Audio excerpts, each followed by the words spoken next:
What's up, everybody? It's your boy Melvin for for a classic review, or I think it might be review. Because today I'm going to talk about a holiday special that was released, I think, back in 2019. This one, if you don't know, it was released on Netflix. This is the one that people actually liked. It's Klaus, or Klaus. Released on Netflix on 8th of November of 2019, and received critical acclaim for its animation, story, vocal performance. It even took home 7 Annie Awards, and it was nominated for Best Anime Feature at the Academy Awards, but lost to Toy Story 4. Damn. I kinda wish they took that one, but of course they won the toy with that. But before we begin, did you subscribe? Did you hit the bell? If so, are you a spoiled rich idiot who doesn't know the meaning of life? You just want to be a lazy, worthless shithead all day, and your dad forced you to work or no money for you. You better take that with a grain of salt to be a better person. If not, well, you're a waste.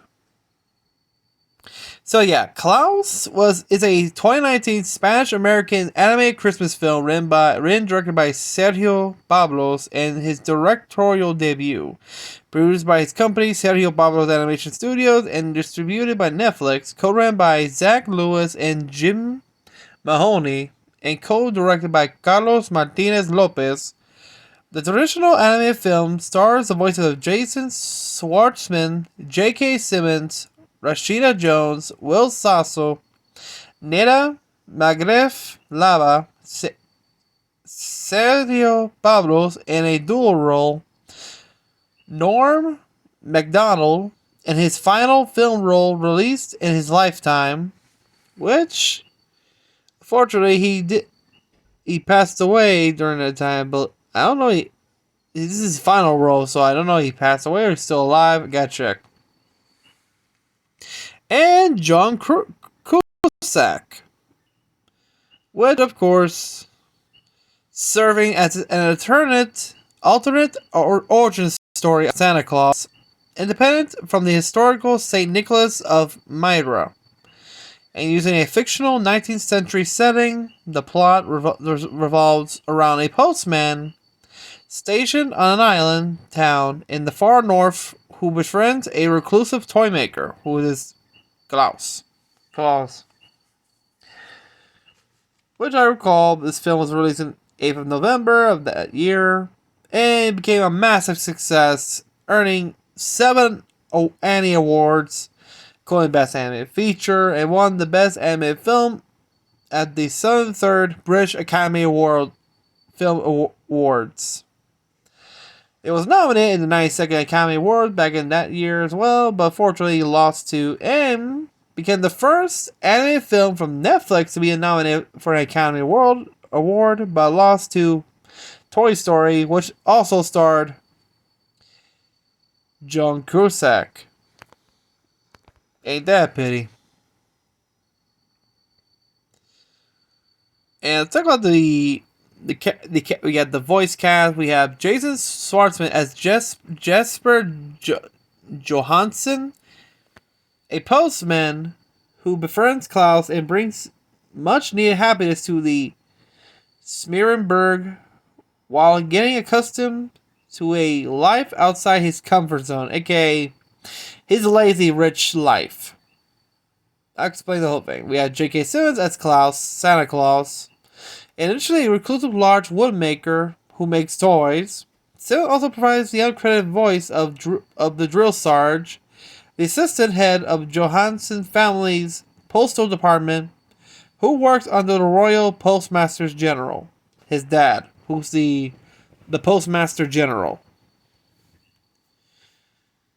We have Rashida Jones as Alva, a school teacher turned fishmonger who becomes Jesper's love interest and future wife. We have Will Sasso as Mr. Askel Elingbo, the Elingbo clan patriarch carrying on an ancient feud of his clan with the Crumbs. We have Neda Megref Lava as Margu, a young Sami girl who becomes acquainted with Jesper despite their language barrier. Sami. Let's see.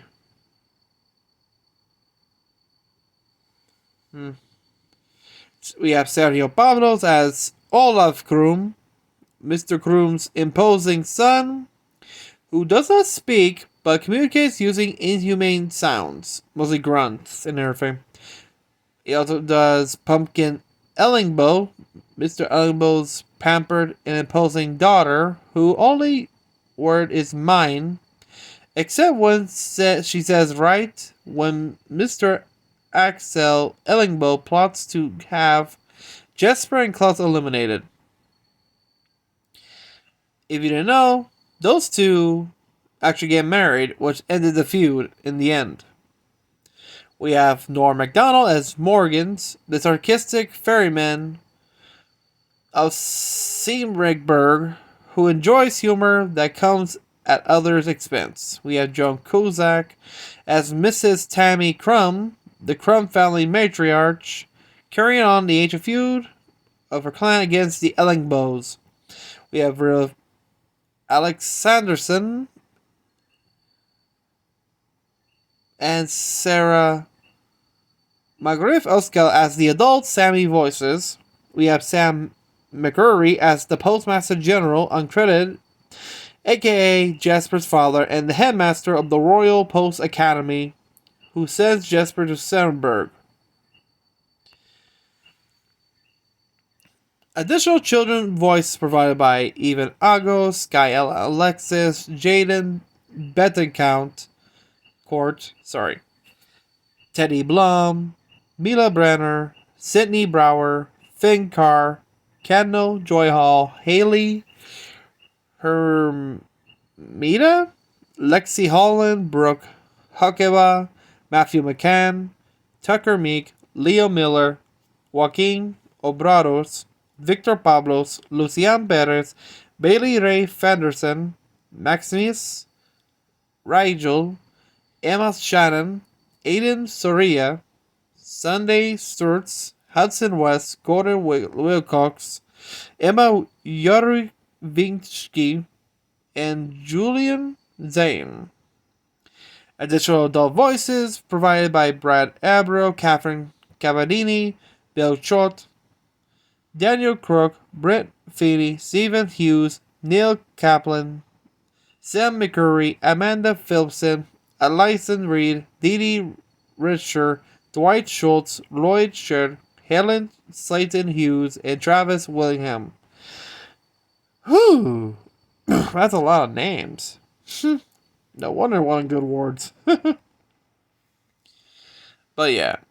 After the setting up his animation studio in Madrid, Spain, director Sergio Pablos, who had worked on Disney's Renaissance films such as The Hunchback of Notre Dame, Hercules, Tarzan, decided to develop a new traditionally animated feature film. Pablos wanted to explore how the medium would have evolved had the Western animation film studios not switched to produce mostly computer animated films since the 90s. Remember, from that time on, when 90s hit, 3D sparked. You had Pixar's Toy Story. You had DreamWorks' Ants. And it keeps going. And when Disney's animation studio ran out of 2D, like they got the Renaissance, and later on they had the first 3D one, which was Dinosaurs, and then back to 2D with Treasure Planet. As for the others, you got DreamWorks popping out, like you got Shrek, Pixar's, Toy Story 2, Bugs Life, Monsters Incorporated. It keeps going. It's that 3D time and 2D. But what Sergio Pablos is doing is actually bringing back with a new twist.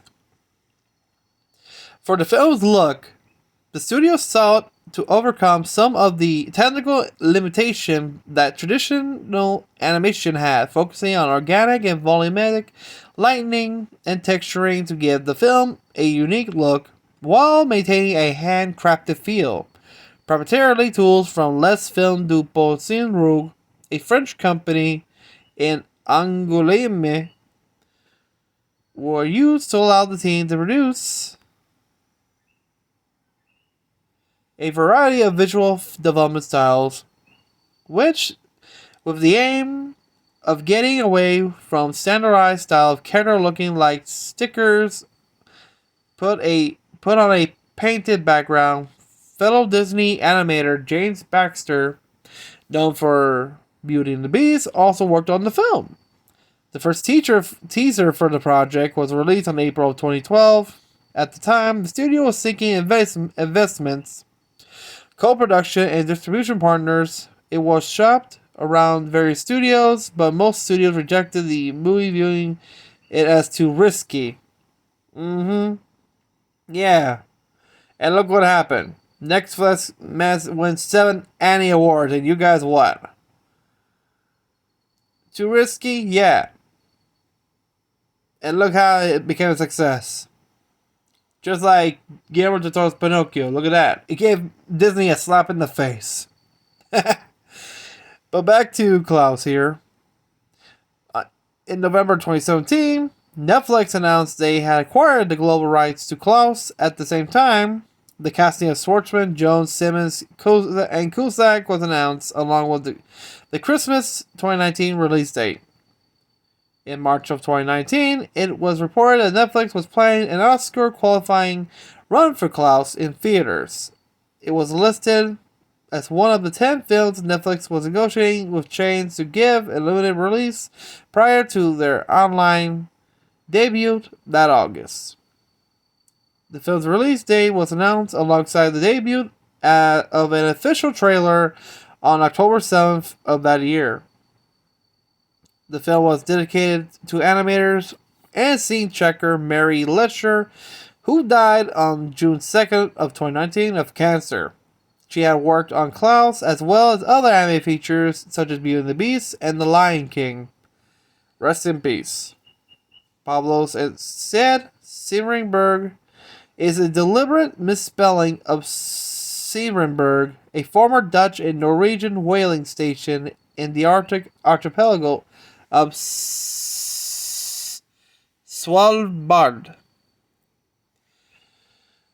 When Klaus was released theatrically in selected theaters on 8th of November of 2019, and was released digitally through Netflix on the 15th of November, it is the first original anime feature film to be appear on Netflix. In January 2020, Netflix reported the film was watched by 40 million members over its first 4 weeks of release. By the time the receptions were very positive, it had 95 on Rotten Tomatoes, which is a 7.610 on the average rating. And damn, we got positive vibes. We got from the Hollywood Reporter, John Forge gave the film a positive review, writing Sergio Pablo's Klaus invents its own unexpected and very enjoyable origin story for the big guy who gives out toys every Christmas Eve, shaking off most of Utilit's cliché in favor of a from-scratch story about how even WC-motivated generosity can lead to joy. It contains echoes of other seasonal favorites, especially in a topsy-turvy way, Dr. Seuss's Grinch. While standing completely on its own, Peter Derich of the Variety gave the film mixed reviews, calling the film overcomplicated and saying, "What goodwill the movie does inspire owes more to splendid visual world than to anything the story supplies." According to data provided by Netflix to Reuters, the film racked up nearly 30 million views worldwide in its first month. The film beat Toy Story 4 for Best Animated Film of 2019 on Animation Magazine. But unfortunately, they didn't win the Oscars, since Toy Story 4 beat them on that. Wow. As for the awards, it took home 7 Annie Awards back in January 25th of 2020, which includes Best Animated Feature, Best Character Animation in a Feature Film, Best Character Design in a Feature Film, Best Directing in a Feature Film, Best Production Design in a Feature Film, Best Storyboarding in a Feature Film, and also Best Editorial in a Feature Film. It was nominated for an Academy Award for Best Animated Feature, but lost to Toy Story, of course, and won the British Academy Films Award for Best Animated Film over there. When it did won, it also received a St. Louis Film Critics Association Award as a runner-up, tied with Frozen 2. And also won a Corino Award for Best Ibero-American Animation Feature Film. The soundtrack of Invisible by Zara Larsson and How You Like Me Now by The Heavy are featured in the film. The song High Hopes by Panic at the Disco is featured in the trailer. And to tell you the truth, I love this film. Actually, I saw this film while I was at a doctor's appointment. I was in, the Wayne Lounge. And it was showing Netflix. They were showing the film right there. Just in the beginning, I was like watching it. I was like, let's get some time. Let's watch some Netflix. And show this film. And I actually liked it. The animation, the movement, everything, including the style. It kind of like brings back the joy of 2D. I know that people are like risking, like, now everything's 3D now, like 3D computerized. But remember, it's always good to go back to 2D because look at stop motion. Same thing, because stop motion back then was harder because back in like take example, like you got Aardman. Well, take example, like you got companies like Will Vinton, Aardman, George Powell. From those days, there was no digital. They're in the prime back in those days until when digital slowly became the norm as well. Then you have other ones as well that keep going to this day, like take like stop motion from in Netflix. You got Henry Selick's Wind and Wild. That's one. Using the background, making more digital effects, and combined with stop motion, including Guillermo del Toro's Pinocchio as well. If you notice, you see in the behind the scenes, you see like the background's all green, and when you see the film, it has some digital effects, but still combined with stop motion, the sets is perfect. So, what's the story about? Well, it takes place in 19th century Norway, where we meet Jesper Johansen, a lazy, spoiled, self-centered son of the Royal Postmaster General, who has enrolled Jesper into his postman training academy, hoping that it will reform him. Unfortunately, Jesper deliberately underperforms, forcing his father to finally send him to a distant northern island town of Sirensburg, with the task of posting 6,000 letters within the year, or if he fails, he will be cut off from the family fortune. Of course, when he's about to start a journey, he's going to think he's riding a fancy carriage. No, he's going to ride a donkey horse. Upon arrival, it is explained to Jesper that by the sarcastic ferryman Morgan and bitter teacher turned fishmonger Elva, that the town's two familiar clans, the Ellingbows and the Crumbs, comprise nearly all of Sirensburg populace, are perpetually conflicted, spending more time hating each other than writing letters. While desperately searching for people to post letters, Jesper finds an isolated house far outside town. There he discovers a tall, reclusive woodsman named Klaus, who has a house filled with homemade toys. Handmade, sorry. Of course, he's terrified by Klaus' imposing appearance because he's a giant of a man. Like a woodsman. You're trying to piss him off? Say goodbye to your head. Of course, Jesper flees, leaving behind a drawing he found from one of the Sirensburg Crumb children. Klaus forces Jesper to bring him to the house depicted in the drawing, and then secretly delivers the toy to the boy inside, cheering him up. Word of this event spreads to the other children, and they go to Jesper the next day, each believing that they receive a toy if they send to Klaus a letter. Jesper capitalizes on the idea and asks Klaus if he can donate his toys. Klaus agrees, provided they operate at night, and Jesper continues delivering toys in secret. The Crumb Boy's toy leads him to play with an Ellenboy girl, much to their clan's outrage. The family's elders, Tammy Crumb and Askell Ellenboy, each explain and show their clan's histories and hatred of each other, which has gone on for a long time, and find out it was Jesper and Klaus who delivered the Crumb Boy the toy. Soon, more children begin writing letters to Klaus, where Jesper tells Klaus only gives toys to good children, and knows when the child is misbehaving. Act of kindness that performs gradually inspire the rest of the towns to end their ancient dispute. Alva to reopen her school to help the children learn to read and write so they can send letters. Okay, this was a scene I like because when Jasper collected letters, and I think he's one of the kids. I think they're from the Ellenbow clan.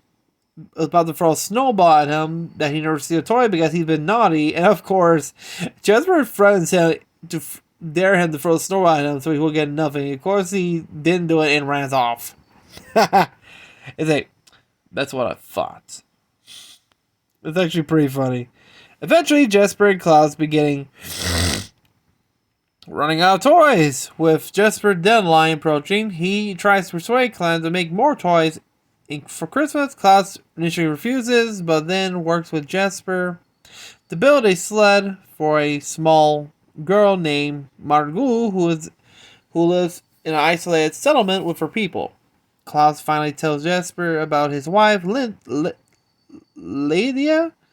Explains he made toys to give to future children the couple hoped to have, but they couldn't conceive, and Lydia died from an illness. Klaus has slowly realized their work is spreading joy to children and agrees to the Christmas plan with Margot and the rest of her people arriving to help. As the town and his relationship with Alva flourish, Jesper finds himself wanting to stay in Stevensburg. Unfortunately, the two patriarchs of the clans, Eskil Ellenberg and Tammy Crumb, for a temporary truce, wanted to stop Jesper and Klaus so the families can resume their traditional feud. They found themselves post enough letters to meet well over Jesper's target and let his father know he's posted 14,000 letters. Jesper's father arrives on Christmas Eve to congratulate his son, eventually revealing to Jesper's friends the selfish motive behind his deeds. Just before they leave town, Jasper's father knows his son's remorse, and after a prior talk, he allows his son Jasper to stay. Jasper then tries to stop the elders and an angry mob from destroying the Christmas toys, but apparently fails. However, Alva had already been informed of the plot by the town's children, so she and Klaus replaced the toys with decoys. During the chase for the toys, Mr. Ellenbow's daughter, Pumpkin, and Mrs. Crumb's son, Olaf, have also fallen in love. Jesper is redeemed, and Sternberg become a happy town, with the family elders being forced to end the feud due to the marriage of their children. Jesper marries Alva and raises 2 children, and he and Klaus continue to deliver presents in Sternberg and beyond for 11 years. Then, on the 12th year, Klaus follows a wisp of wind up the sunny hill and disappears, saying he is joining his departed wife. But although he is gone, Klaus lives on in Christmas stories, so every Subsequent Christmas Eve, Jesper still waits for Klaus, who returns every year to deliver toys across the world. And that is Klaus. And to tell you the truth, this was a good film back in time, and a perfect one back in 2019. And this was this was before the pandemic ever happened. I guess this is the only film that people ever loved, and then the pandemic hit back next year out of nowhere. But yeah, as for the director, screenplay, the story, including the production, the music was done by Alfonso G. Aguirre, and was production by, of course, Netflix Animation and Sergio Pablo's Animation Studios and S3 Media Cine. Which the runtime was 97 minutes. It was the country that was produced by both Spain and the United States. And look at this, it only has two languages, English and Northern Sami, with a budget of only having a budget of $40 million.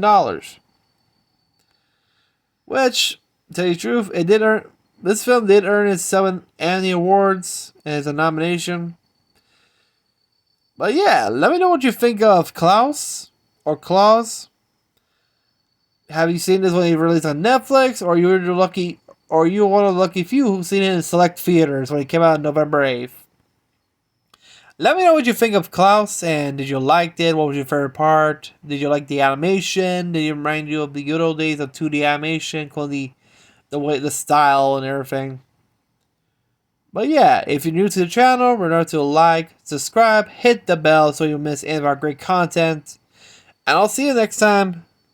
Peace.